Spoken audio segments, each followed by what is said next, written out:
আসসালামু আলাইকুম। কেমন আছেন সবাই? আশা করি ভালো আছেন। আমি আমার খামারে কিছু আপডেট করতেছি।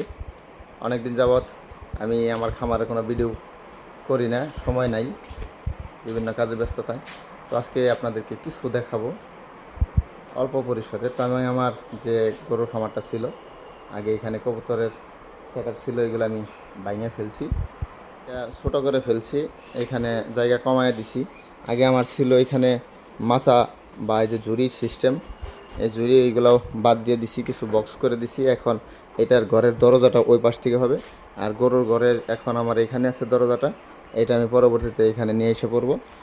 আর এখানে যে পিছন সাইডেও ফ্রি করছি, কিছু জায়গা বের করছি, এখানে আমি আরও কিছু মানে গরু রাখার ব্যবস্থা ইনশাল্লাহ করব খুব তাড়াতাড়ি। আর এইখানে যে পিছনে যে জায়গাগুলো ছিল, এইখানে এই দিক দিয়েও কিছু পরিবর্তন হবে, পরিষ্কার করা হবে। এইখানে আমি আর একটা ছোটো ঘর করে দিছি লেবারদের থাকার জন্য, একজন লেবার এখন আছে আমার স্থায়ী। আর এইখানেও কিছু পরিষ্কার পরিচ্ছন্ন আর কিছু ডেকোরেশনের কাজ করব খুব তাড়াতাড়ি ইনশাল্লাহ। এটা হচ্ছে এখন আমার কবুতরের জন্য ঘরের দরজা। এই যে এটা হচ্ছে আমার কবুতরের সেট আপ খাঁচা। আর এই পাশটাতে আমার জমি যেগুলো ছিল, আবাদি জমি, এগুলো সবগুলাই আমি এখন আবাদে আনার চেষ্টা করতেছি। কারণ এখন এই সময় আসলে জমি ফালায় রাখার কোনো সুযোগ আমি পাইতেছি না, বা রাখার উচিত না। আর এটা করছি আমি এখন লেবারের জন্য ছোটো একটা সেট আপ, এখানে উনি একাই থাকে। আর এই দিক দিয়েও আমি কিছু পরিষ্কার করে দেবো, কাজ কাম আরও কিছু এখানেও হবে। এখানে জায়গা যেটুকু আছে, অনেকটুকু জায়গা পড়ে আছে, কতটুকু সম্ভব প্রত্যেকটা জায়গায় আমি খুঁজে খুঁজে বের করে তারপরে এখানে আবাদ করা বা এখানে কোনো পরিকল্পনা করার চেষ্টা করবো ইনশাল্লাহ। এখানে এইটুকু রেখে দিছি শুধু ঘাসের জন্য, যে দেশি জাতের ঘাস আছে, এটা হবে আমার ছাগল গরু এদেরকে কাইটা খাওয়াই।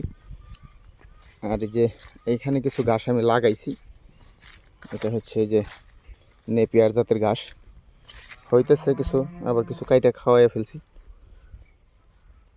এখানে হবে আমার একটা মাচা বা যে চাং বলে, যেটা গরমের সময় কাজ টাজ করার পর এখানে বসা যাবে। এখানে দুইটা গাছ আছে, একটা আম গাছ আর একটা হচ্ছে জাম্বুরা গাছ। তো এই জায়গাটাতে আমার একটা বসার মতো প্লেস করব। ওই সাইডটাতে আমার ওই কাঁঠাল গাছ আছে, তো কিছু এইগুলা ছায়া পড়ে, এই কারণে ওই সাইডটা আমি কিছু কলা চারা লাগাই দিছি, যাতে ওই সাইডটা আমার মানে অপচয় না থাকে। আর এই মাঝখানের এইগুলোর মধ্যে লাগাইছি আমি মূলা, কিছু হইতেছে এখনও, একেবারে সবগুলো জ্বালায় সারে নেই বৃষ্টির কারণে।